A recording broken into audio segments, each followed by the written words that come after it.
My name is Natalie Brooks, and I am 34 years old. The first thing I noticed that Friday was Ethan's truck sitting in Grandma's driveway like it belonged there, while the second was a blue bicycle on the porch. I had never seen it before, and the third thing was my key, and it went into the lock, but it would not turn. I had been away for 6 weeks, and during that time, my parents moved my brother into the house Grandma Rose left me. They changed the locks, then boxed up her things. They even expected me to keep paying the taxes while Ethan lived there for free. My mother arrived 10 minutes later, and Marilyn stepped out of Dad's car with a folder under her arm. She did not apologize. She held out a new key and said, "We made a family decision." I looked past her at Ethan's curtains and then at the folder. Mom called it a fair housing plan. I called it proof that they had given away a house they did not own. What none of them knew was that I was about to check the county record. Grandma had protected that house years before her death. The deed did more than confirm my name, and it erased every excuse my parents were preparing to use. Before I tell you what happened at that kitchen table, answer one question. Would you accept a new key to your own house from the people who locked you out? 6 weeks earlier, I had stood in the same driveway after Grandma's funeral, and rain had darkened the porch steps. Her tulips were just starting to open. I remember thinking she would have complained about the mud on everyone's shoes. Grandma Rose was 81 when she died, and she had lived in that brick Cape Cod for more than 50 years. The house was not grand, and it had 3 bedrooms, 1 narrow bathroom, and a kitchen that always smelled faintly of cinnamon. To me, it was the safest place in Columbus. My parents' house had rules, but Grandma's had room, and nobody at her table had to earn the right to finish a sentence. I was the older child, and Ethan was 3 years younger. That difference shaped our whole family, and I was expected to notice what needed doing. Ethan was expected to need help. When I was 12, I made my own lunch. When Ethan was 12, Mom still cut the crusts off his sandwiches. When I got my first job, Dad told me to save every dollar when Ethan got his. Dad covered his car insurance so he could have fun. None of that made Ethan cruel. We learned the roles we were given, with him expected to ask, and me expected to make asking unnecessary. Grandma noticed, and she never turned family life into a competition. She just made small corrections. If Mom praised Ethan for carrying 1 plate, Grandma would point to the sink I had already emptied. "Your sister has hands too," she would say. "Use your eyes." I loved her for that, and also hated how much I needed it. A child should not feel rescued because one adult notices her work, but I did. I studied operations management and joined a regional grocery chain, and my job was to fix supply problems before customers saw empty shelves. I liked clear systems. Numbers could be wrong, but they did not pretend not to understand you. I never married, and that fact mattered far too much to my mother, and Marilyn treated my single life like a temporary clerical error. At every holiday, she measured our lives by space. I had too much in my apartment, while Ethan needed more for his family. I had time and flexibility. Ethan had children and responsibilities. She rarely asked what I wanted, then asked what I could absorb. Ethan married young, and he and his wife had 2 children. They rented a townhouse on the north side, and it was small, but it was clean and safe. He worked for an appliance company while his wife worked at an elementary school, and they were responsible people who stayed one emergency away from calling Mom. A broken transmission became a family meeting, and a rent increase became a crisis. I often contributed, telling myself it was only for the children, and the harder truth was that money kept Mom from calling me selfish. Grandma never asked me to rescue Ethan. She asked me to stop confusing peace with surrender. That sentence came one winter evening while we dried dishes, as she handed me a plate and watched me wipe the same spot 3 times. "Your mother is wearing you down," she said. I laughed too quickly. "She worries. She arranges," Grandma said. Then she calls the arrangement love. I did not answer, and Grandma set a mug beside the sink, and it had a small chip near the handle. "You can love people without handing them every key," she said. At the time, I thought she meant money. Later, I understood she meant much more. During Grandma's final 2 years, I visited every Sunday. I brought groceries, changed light bulbs, and drove her to appointments. Ethan brought the children for birthdays, while Dad mowed and Mom handled church rides, and we all helped. No one carried the whole burden alone. One Sunday, about 2 years before Grandma died, she asked me to sit at the kitchen table, and a manila envelope rested beside her tea. She did not push it toward me, she simply laid one hand on it. "I took care of the house," she said. I assumed she meant the roof, and it had leaked the previous spring. She shook her head. "Not the roof, after me." My stomach tightened. "We don't have to talk about that. That is exactly why we do." She told me the house would be mine, and I started to protest. She lifted one finger, and I stopped. "Ethan has received help in motion," she said. "Cars, deposits, and repairs. You gave me something else. You stayed steady." I reminded her that he had children and that Mom would say the house should be shared. Grandma's mouth made a thin line. "Your mother can say anything she likes," she replied. "Saying is not owning." I asked whether Ethan knew. She said no. I asked whether my parents knew, and she said they knew her intention, but not every detail. That answer bothered me, and I wanted everything spoken out loud. Grandma did not. "I have made it legal," she said. "You do not need their permission." I should have asked more, but death still felt rude to discuss while she was pouring tea. That was my first mistake. I chose comfort over clarity. I kissed her cheek, tucked the conversation away, and went home. After she died, I found a short letter in her desk, and it said the house was mine and that her attorney had completed the paperwork. It did not name the document. The attorney's office sent a packet just as I was leaving for a work assignment in Indiana. So I read the cover letter, saw my name, and placed the rest in my briefcase. The assignment was supposed to last 3 weeks, and a warehouse refrigeration failure stretched it to 6, and I stayed in a hotel near Fort Wayne and worked 12-hour days. I called home often. Dad said he was checking the house. Mom said she was sorting Grandma's clothes, and Ethan said almost nothing about it. Looking back, that silence was the warning, and at the time, it felt like grief. Everyone sounded tired, and I was tired too. The house sat empty while I was away. My apartment lease still had 4 months left, and I planned to clean the house slowly, repair the bathroom, and move in by fall. I had no reason to think anyone else would move in first. Mom knew that, and I told her twice. She answered both times with the same soft hum. "We will see what makes sense," she said. I thought she meant paint colors, and Marilyn always made control sound like helpfulness. During my 5th week away, Ethan called and he asked whether I knew a plumber. "For your place," I asked. There was a pause, just a project. I gave him a number. He thanked me and changed the subject. 2 days later, Mom asked where Grandma kept the spare porch key, and I reminded her that Dad already had one. "The old one sticks," she said. That was true, and the brass key had always needed a little lift. I explained the trick. She said, "Got it," and hung up. I returned to Columbus on a Friday afternoon, and my car was full of laundry and work files. I drove to Grandma's house before going home. I wanted 10 quiet minutes to open the windows, hear the floor creak, and feel close to her before facing my empty apartment. Instead, I found Ethan's truck. At first, I thought he was fixing something, then I saw the bicycle. A pink helmet hung from the porch rail. There were potted herbs on the steps, and a package by the door carried his wife's name. Someone had taped a paper sun to the front window.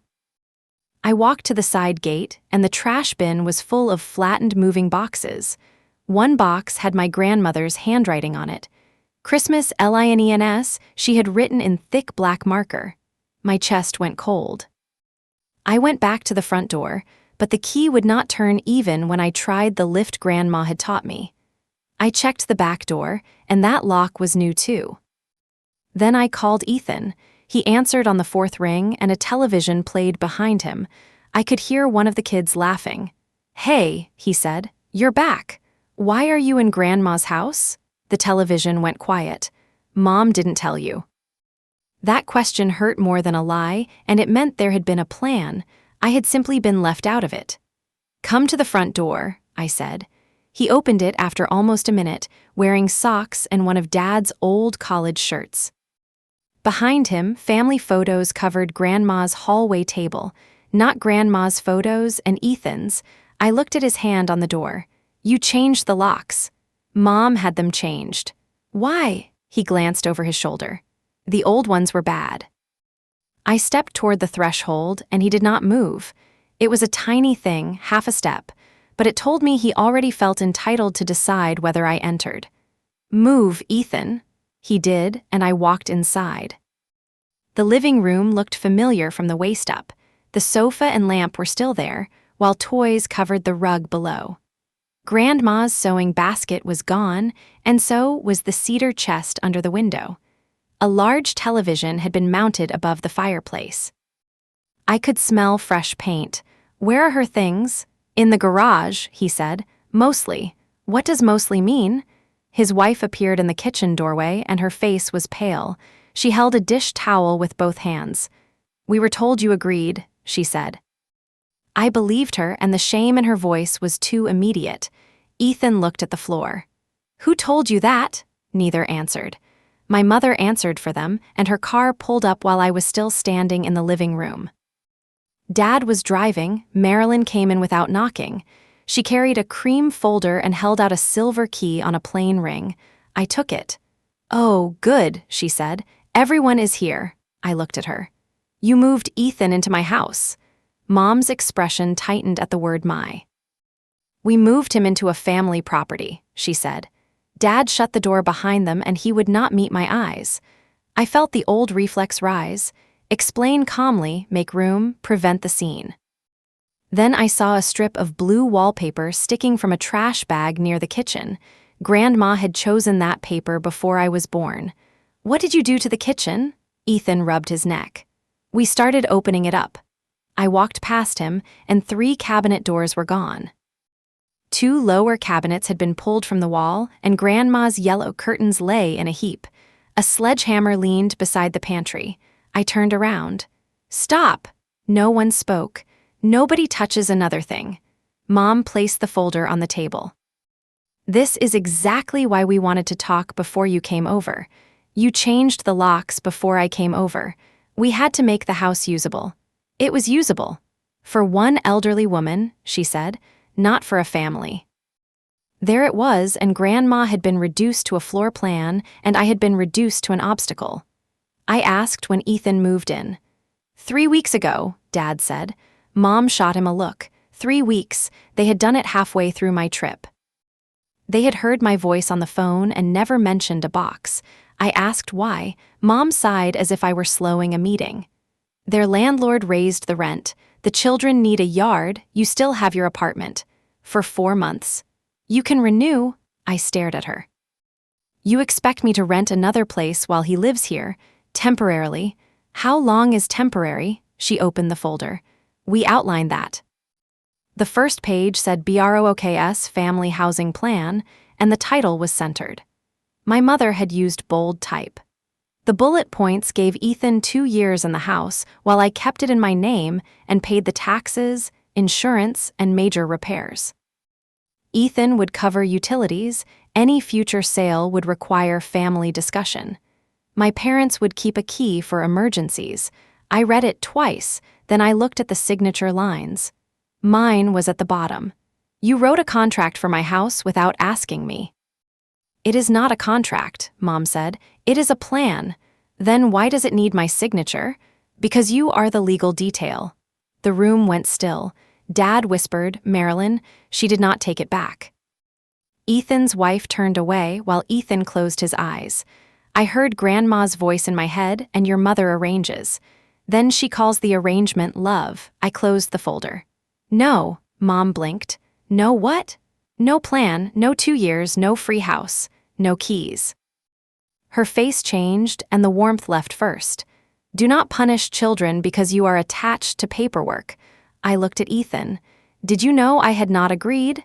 He opened his mouth and Mom spoke over him. He knew you would understand. I am asking him. Ethan swallowed. Mom said the house was going to be shared. Did she say I agreed? Another pause. She said you would. That was not an answer, but it was enough. I picked up the folder. I am taking this. Mom reached for it. That is our copy. It has my name on it. You cannot just walk in here and make everyone homeless. I looked around my grandmother's kitchen. You already walked in here and made me homeless. Before I left, I took the cream folder. I also took the silver key Mom had brought. It did not feel like a key, and it felt like a receipt for a decision made against me. I drove to my apartment with both hands tight on the wheel, and at a red light, I noticed the silver key in the cup holder. Mom had labeled it Natalie in neat block letters. That almost made me laugh, and she had taken my access, replaced it, and presented the replacement like a favor. My apartment had felt temporary before I left.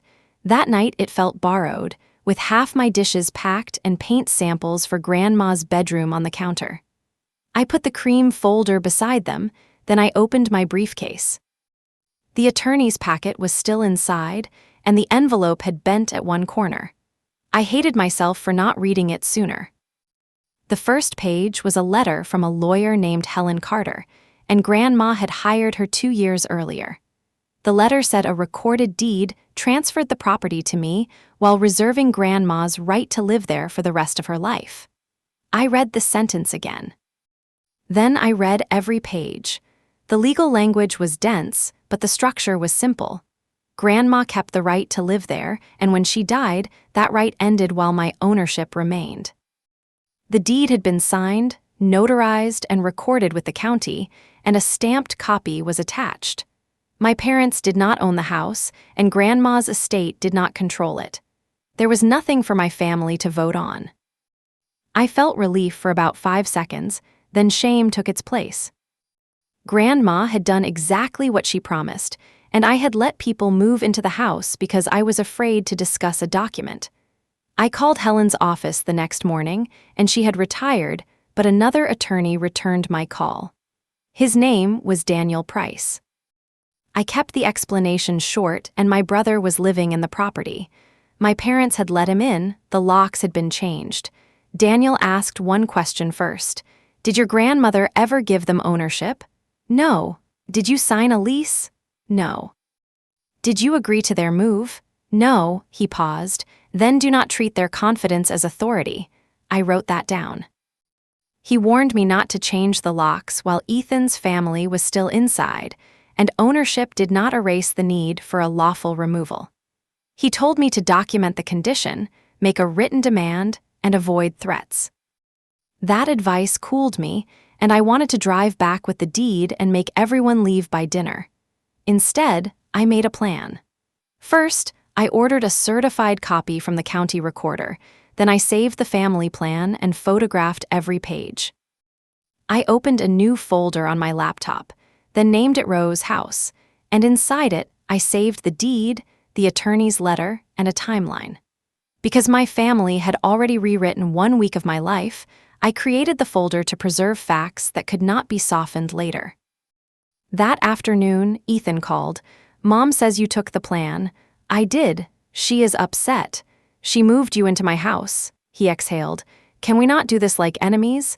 I am not your enemy. It does not feel that way. I asked him to meet me at a coffee shop with no parents, no spouses, just us. He agreed after a long pause. The coffee shop was near his work. Ethan arrived in his uniform shirt. Grease marked one sleeve. He looked exhausted, and for the first time, I saw how badly he wanted Mom's promise to be true. I placed the deed copy between us. The house is mine. He barely glanced at it.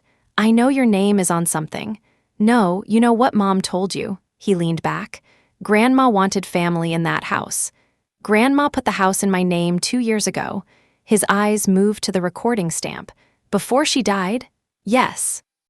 He read the first page, then he rubbed both hands over his face. Mom said the will could be adjusted. There is nothing to adjust. He looked toward the window, and cars passed behind his reflection. She told us you had agreed in principle, he said. I never did. She said you were being careful because of taxes. I almost admired the detail. Marilyn knew vague lies were weak. She gave people practical reasons. Did you ever ask me? I thought she had. That is not what I asked. He stared at his coffee. No, he said. That word changed something, and Ethan was still in my house, but at least the story had a crack.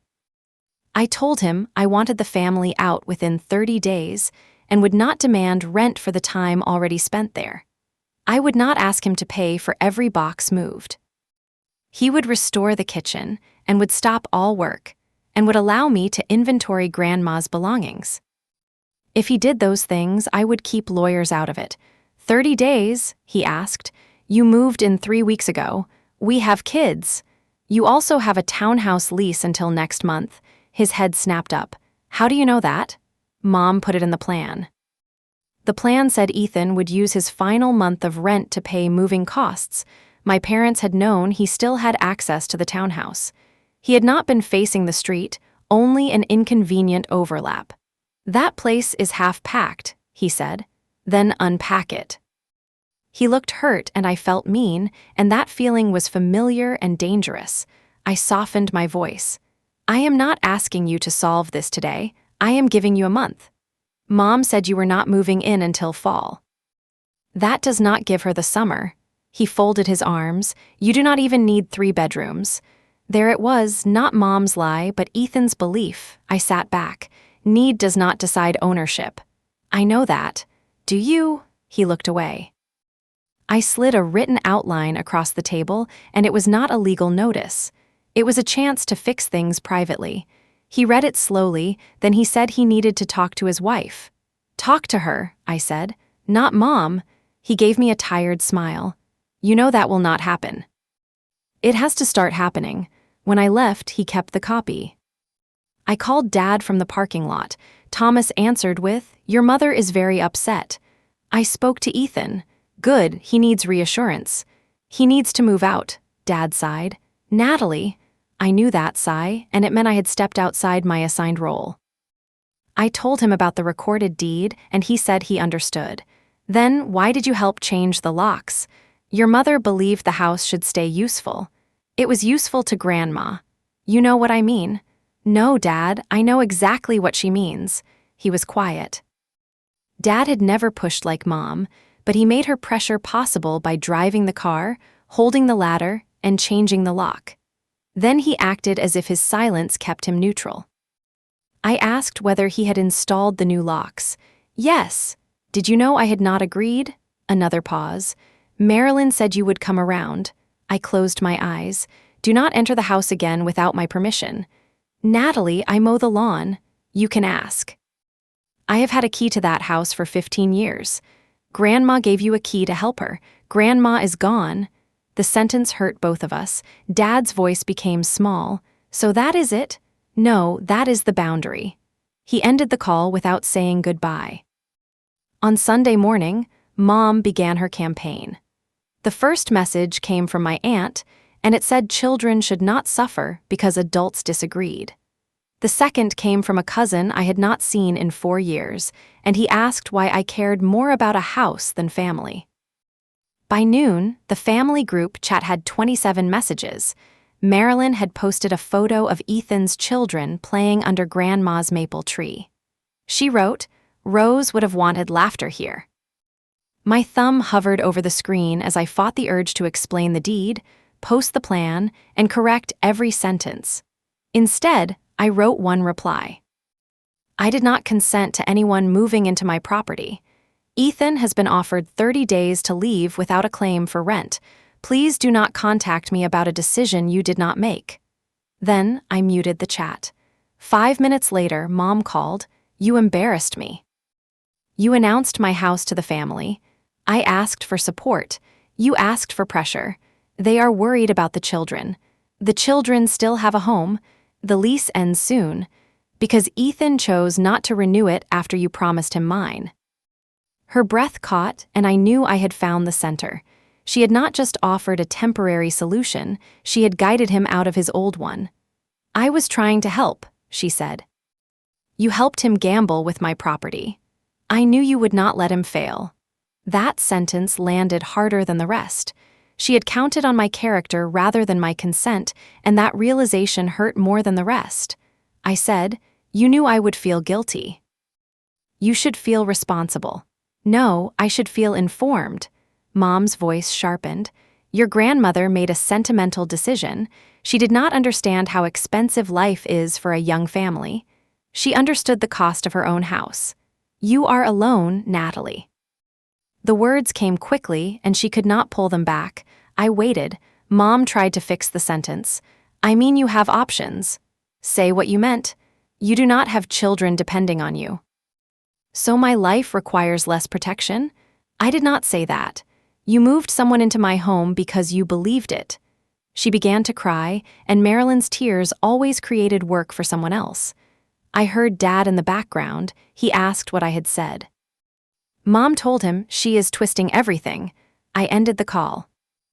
On Monday, the county recorder gave me a certified copy, and the paper was ordinary, but Grandma's protection was not. The deed proved ownership, not every lie or motive, and the plan and messages proved the rest, and I refused to make one document say more than it did. Daniel, the attorney, met me on Wednesday, and his office was above a bakery. The whole hallway smelled like sugar. He reviewed the deed, the plan, and my timeline. Your ownership is clear, he said. The human part is not. I almost smiled. That is why I am here. He explained that Ethan's family could not be removed by force. I could ask them to leave. If they refused, there was a formal process. I did not need every procedural detail yet. I needed a clean written record. Daniel drafted a letter, and it stated that I owned the property, had never approved the occupancy, and required them to leave within 30 days. It also ordered all alterations to stop. The letter offered a simple agreement. Ethan could leave voluntarily, return all keys, repair the damaged kitchen, and avoid a claim for use of the property. If he refused, I would pursue formal removal and damages.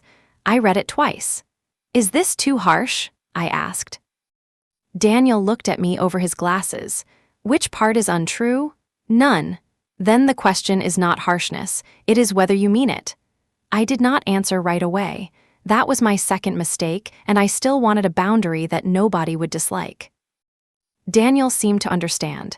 Take a day, he said, but do not offer a deadline you will not enforce. I carried the unsigned letter home.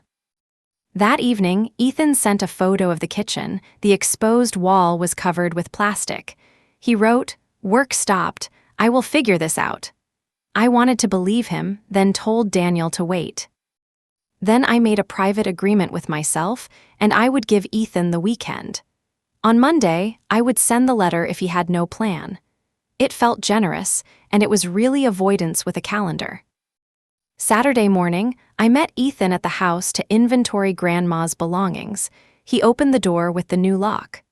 I used the silver key Mom had given me, and it worked. That bothered me more than it should have, and a key should feel like access. This one felt like permission from the wrong person. The garage was packed with boxes and covered furniture, and Grandma's cedar chest rested on its side with one bent hinge. I opened it carefully. The quilts were safe, and a jar of loose cabinet keys had spilled inside. Ethan watched me touch the bent hinge. "You can keep the chest. It is mine." We made a list. Some dishes had been donated, the sewing basket was in my parents' basement, and the yellow curtains were gone. No priceless heirloom had vanished, and they had simply decided what I would no longer keep. Ethan's wife joined us near noon, and she brought sandwiches and apologized. "I thought you said yes," she told me. "I know," she looked at Ethan. "I asked you twice." He rubbed his jaw. "Mom said Natalie was handling paperwork." His wife laughed once without humor. "Your mother said a lot of things." That was the first time someone inside the house challenged Marilyn. Ethan asked whether 30 days was firm. Yes, his wife nodded. Then we need boxes. He looked at her. We need a place. We have the townhouse until the end of next month. It is already listed. Then call the landlord. The simplicity of her answer made Ethan angry. You think he will just undo it? I think we should ask before your mother promises us another person's home. I stepped away, and that argument belonged to them. In the kitchen, I saw a measuring notebook on the counter, and pages listed wall lengths, cabinet sizes, and appliance spaces. At the bottom of one page, Ethan had written possible rental. I held it up. What is this? He came in fast. Nothing. It says rental. Mom thought we could use the back room. For what? His wife looked confused. What back room? Ethan took the notebook. It was just an idea. Whose idea? He did not answer. I checked the page again, and there was a monthly amount beside the words extra room. My pulse sped up. You plan to rent part of my house. No, we talked about it. You measured it. It would help with costs. What costs? You were paying utilities. His wife stared at him. You told me that room would be your office. Ethan's face reddened. I felt the fragile agreement collapse. This was no longer a desperate family using a safe place, and someone was planning income from property that belonged to me. I took a photo of the page before he closed the notebook.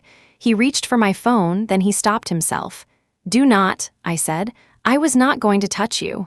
Good. His wife set the sandwich bag on the table. We are leaving for the afternoon. Ethan looked at her. Why? Because nobody here is telling the same story. She called the children, and within minutes the house was quiet.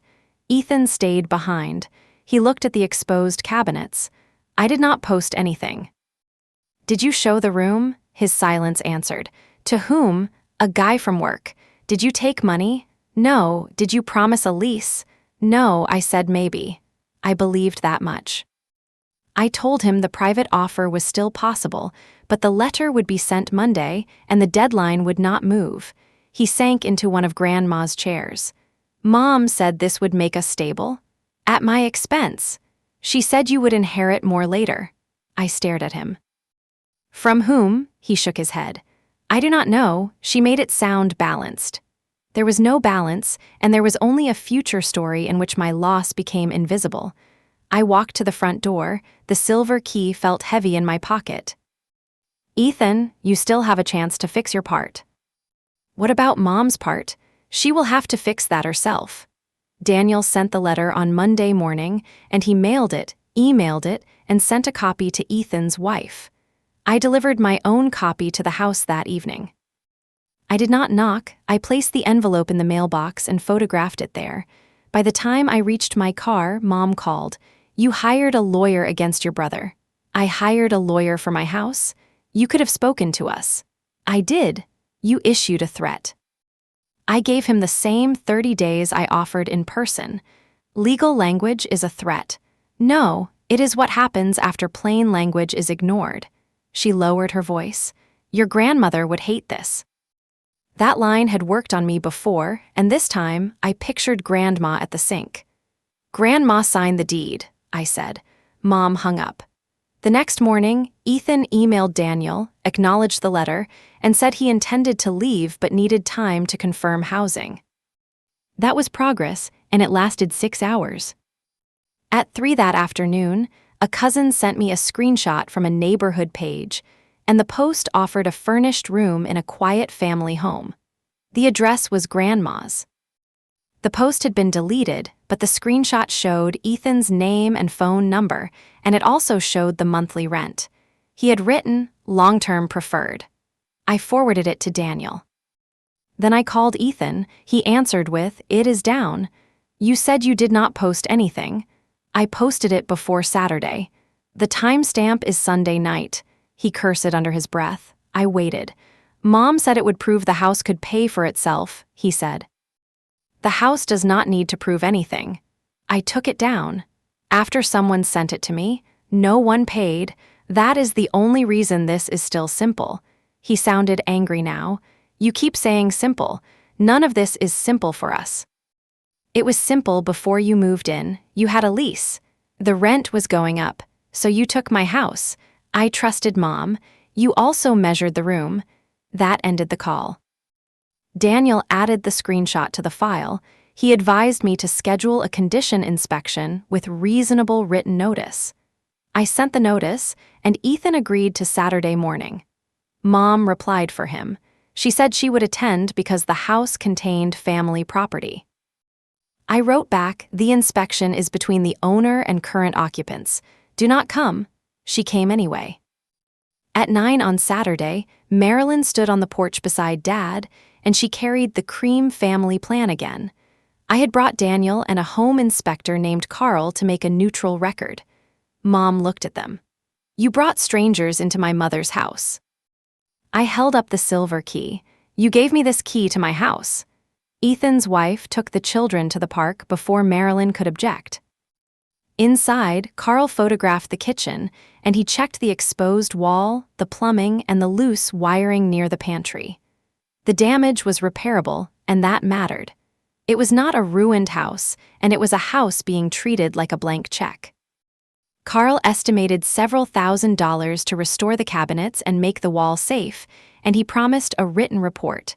Mom followed him from room to room. This was planned improvement, she said. Carl did not answer. In the back bedroom, we found a new deadbolt on the door, and a small refrigerator sat inside. So did a folding table and a second-hand bed frame. The room had been prepared for a tenant. Mom smiled as if the furniture proved wisdom. That room could cover the property taxes. I pay the property taxes, I said. Exactly. Even Daniel looked at her then. I asked who bought the deadbolt. Dad raised his hand slightly. I installed it. After I told you no more changes, he glanced at Mom. Marilyn said Ethan had permission. From whom? Dad looked at the floor. I turned to Ethan. Give me every key to this lock. He opened a drawer and handed me 2 new keys. I kept one and returned the other for his use until move out. Mom said he needs it longer. No tenant gets a key. The silver front door key was already in my pocket. I could feel the 2 metal shapes pressing together. The sewing basket was still missing, and Dad admitted it was in his basement, and I told him to return it. Mom folded her arms. You are treating us like thieves. You removed property without asking. We protected it. Then returning it should be easy. Daniel stayed out of the argument. When the inspection ended, I asked Ethan whether he had contacted his former landlord. He said yes, and the townhouse was still available, but the rent had increased. Can you afford it? I asked. He gave me a bitter look. That is not your problem, remember? No. But it is part of your decision. His wife had already told me by text that they could manage with fewer extras, and Ethan did not know I knew. Mom stepped between us. He should not have to take his children backward because you want empty rooms. I looked at her. You keep describing my home as unused space. That is what it is. It is my planned home. Planned, she repeated, not needed. Ethan stared at the floor. Dad studied the ceiling. I realized that arguing about need would never end, and Marilyn could always invent a need larger than mine. I stopped. The deadline stands, I said. Mom followed me outside. On the porch, she caught my arm, and her grip was not hard, but it was familiar. Do you enjoy this? She asked. I removed her hand. No, you act so calm. I am trying not to become cruel. Her face shifted, and for 1 second she looked hurt instead of angry. Then she said, You have always believed you were better than us. I almost answered. Instead, I walked to my car. That accusation stayed with me all day, and it found every old insecurity. Maybe I had sounded cold or humiliated Ethan. Maybe a better sister would have offered money. By evening, I was drafting a message that offered to cover his increased rent for 6 months. I typed the amount, then read it, then I deleted the message. That was the first time I noticed my own pattern before completing it. Money would not repair the boundary, and it would teach everyone that taking from me still ended with me paying. I called Grandma's old neighbor instead, and her name was Ruth. She had lived across the street for 23 years. Ruth invited me over for iced tea, and from her porch, we could see the house. She had watched Ethan move in and had assumed I knew. "Your mother supervised every box," she said. "Your father changed the locks the second week." I asked whether she had seen anyone tour the back room. "Two men," she said. "Different days." That was more than Ethan admitted. Ruth's doorbell camera showed two visitors entering after my instruction to stop, and I saved the dates and still images without claiming the camera proved what happened inside. Ruth stirred her tea. "Rose worried about this." I looked at her. "About Ethan?" "About Marilyn deciding." Ruth told me Grandma had once said, "Natalie will have the house. Look out for her if Marilyn makes noise." The words did not change ownership. They reminded me that Grandma had predicted pressure, not weakness. On Sunday, Dad returned the sewing basket. He came alone. I met him outside my apartment, and he held the basket with both hands. The blue fabric lining was dusty, and Grandma's silver thimble still sat in one pocket. "I am sorry about this," Dad said. "This basket." "All of it." I waited. He looked older than he had at the funeral, and his shoulders seemed smaller. "Your mother thought Ethan was promised the house," he said. "By Grandma?" "By her," I frowned. Dad explained that Marilyn had been telling Ethan for years that Grandma's house would become a family home. She had described the back bedroom for his children and had talked about a garden. Grandma never agreed, and in fact, she told Marilyn to stop. "Did you hear that?" I asked. He nodded. "Then why did you change the locks?" Dad stared at the basket. "Because your mother said Rose had been angry when she made the deed." "Was she?" Rose was angry that Marilyn kept asking. The answer was so clear that I felt dizzy. Mom had not misunderstood Grandma's intent, and she had disliked it. Dad continued. "Marilyn thought time would soften things, then Rose died and you left town. So she used the opening? She thought once Ethan settled in, you would not remove him." There it was again, and my character as a tool. I asked Dad why he was telling me now. "Because this has gone too far." "It went too far when you changed my lock." "I know." "Do you?" He flinched. I took the sewing basket. "What do you want me to do?" "Let them stay until spring. That is another promise with my name attached. Just a few months." "Why?" "To keep your mother from breaking." I looked at him. "She built this." "She was trying to keep the family together. By removing me from the decision." Dad pressed his lips together. I loved him, and that made the next words difficult. "You have spent years protecting Mom from the feeling that she did something wrong. The rest of us pay for that protection." He whispered. "I do not know how to fix it." "Start by not helping her do more." He nodded, but I did not know whether he meant it. Before he left, I asked for his key. Dad took a brass key from his ring, and it was the old porch key. It no longer opened the new lock. "I kept it after we changed them," he said. I placed it beside Grandma's sewing basket. It was useless now, but it carried a history the silver key did not.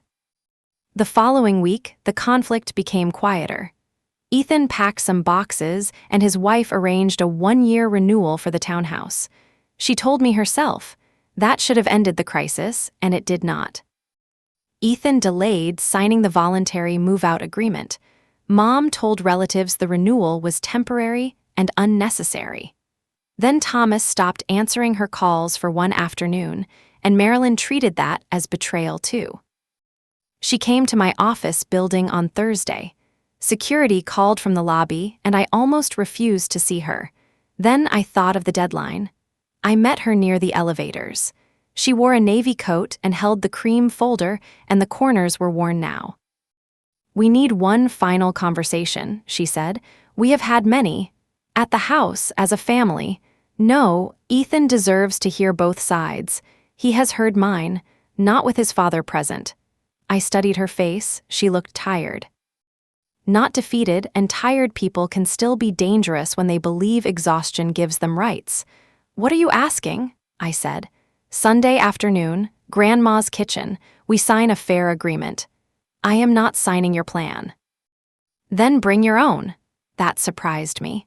Mom believed a meeting itself restored her authority, and she wanted the table, the folder, the familiar seats. I should have refused, and that was my third mistake. Part of me still wanted a moment when she understood. I agreed to Sunday. But I set conditions. Daniel would attend, with no children, no extended family, and no changes to the deadline. Mom disliked every condition, and she accepted them. That night, I built my own packet. The first page was the certified deed, the second was the attorney's letter. The next pages showed the written deadline, the condition report, and the rental post. I added the still images from Ruth's camera, then added photos of the damaged kitchen and the locked back room. I did not add Grandma's birthday card, and that message belonged to me. At the back, I placed a one-page voluntary surrender agreement. It listed the move-out date, the return of all keys, and a reasonable payment plan for the kitchen damage. If Ethan signed and left, I would release any claim for unpaid rent, and if he refused, the formal process would continue. The choice was clear. On Saturday evening, Ethan called. "Mom says you are coming with a lawsuit. I am coming with an agreement. She says Daniel plans to serve papers at the table. He does not." Ethan was silent. "Did you ask her why she promised you the house after Grandma said no?" His breathing changed. "Dad told you." "Yes. Mom says Grandma changed her mind because you pressured her. Do you believe that?" "I do not know what to believe." I thought of every Sunday at Grandma's table and every grocery bag I had carried through her door. Every quiet hour. "You know whether I pressured her." He did. After a long pause, he said, "What happens if I sign?" "You move by the date. You return the keys and you pay for the kitchen over time. Then it ends. And if I do not, then it stops being a family negotiation." He whispered, "Mom will never forgive me." The sentence was not about the house. "Ethan, she put you inside a promise she could not keep. You are allowed to step out." He did not answer. Sunday arrived cold and bright, and I parked across from Grandma's house 20 minutes early. The certified deed lay in my bag, and the silver key was in my coat pocket. Grandma's old brass key rested beside it. For years, one key had opened the door, the other had been handed to me after the door was taken. I sat in the car until my hands stopped shaking. Then Daniel pulled up carrying one thin folder instead of a briefcase. "This is your meeting," he reminded me. "I am only here to keep the facts clear." I nodded. Across the street, Ruth lifted one hand from her porch. I crossed the road and walked toward the house. Ethan opened the door before I knocked. Behind him, the kitchen light was on, and Mom sat at Grandma's table. Dad stood near the sink. The cream folder waited in front of Marilyn, so did a pen. I walked into the kitchen and took the chair across from Mom, and Daniel sat beside me. Ethan remained near the doorway. No one offered coffee. Grandma's table had never felt so formal. Mom opened the cream folder, and the title now read Family Home Agreement. The terms were almost the same, and Ethan could stay for 2 years. I would pay taxes, insurance, and major repairs, and my parents would approve any sale and keep permanent access for family events. Mom tapped my signature line. "This protects everyone." It protects everyone from me. It protects the house from an emotional decision. I opened my bag. Ownership already decided. She glanced at Daniel. "Do not turn this into a courtroom." He stayed quiet. I placed the certified deed on the table. The blue county stamp faced Mom. She did not look surprised. "You have seen this before," I said. "I knew Rose signed something." "You knew what she signed." "I knew she was angry." Dad spoke from the sink. "Marilyn," Mom turned on him, "do not." I kept my voice level. "Grandma transferred the house to me 2 years ago. She kept the right to live here. That right ended when she died." Mom waved one hand. "We know the technical story." "It is not a story, it is the deed." She leaned forward. "Grandma may have put your name on the paper, but this family decides what the house is for." The sentence settled over the room.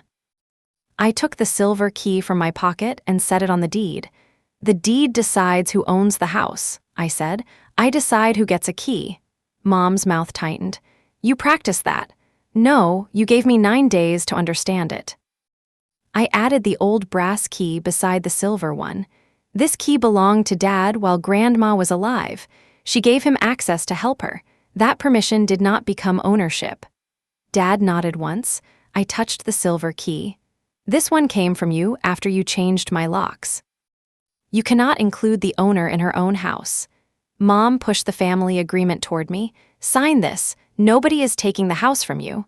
I opened my packet. The first thing you took was access. Then you moved Grandma's belongings. Then you advertised a room. It was only an idea. It was posted. I placed the screenshot beside the deed, then I added the still images of 2 visitors entering the house. Mom said the post was removed. After 2 people toured the room, I placed the inspection report on top. The kitchen needs repairs.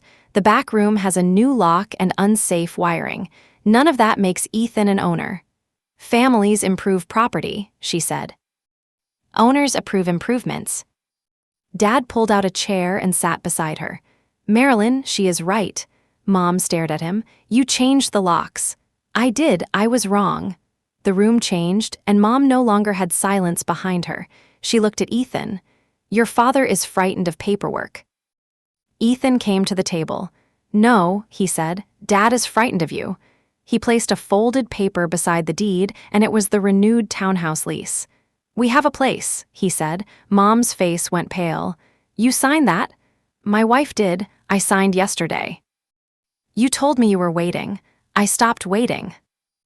Mom stood, her chair scraped the floor. After everything I did for you, Ethan's voice shook. You moved us into a house that was never yours. I found you a home. You found Natalie a sacrifice. Mom looked at me. This is what you wanted. I wanted my answer to matter. You wanted to win? Yes, I wanted to keep my own home. I slid the voluntary surrender agreement toward Ethan. The move-out date is today. All keys come back, and the kitchen damage is repaid over 12 months. I waive rent for the weeks you lived here. Mom grabbed the page. Today? Ethan took it from her. The truck comes at noon. The kitchen clock showed 11:37.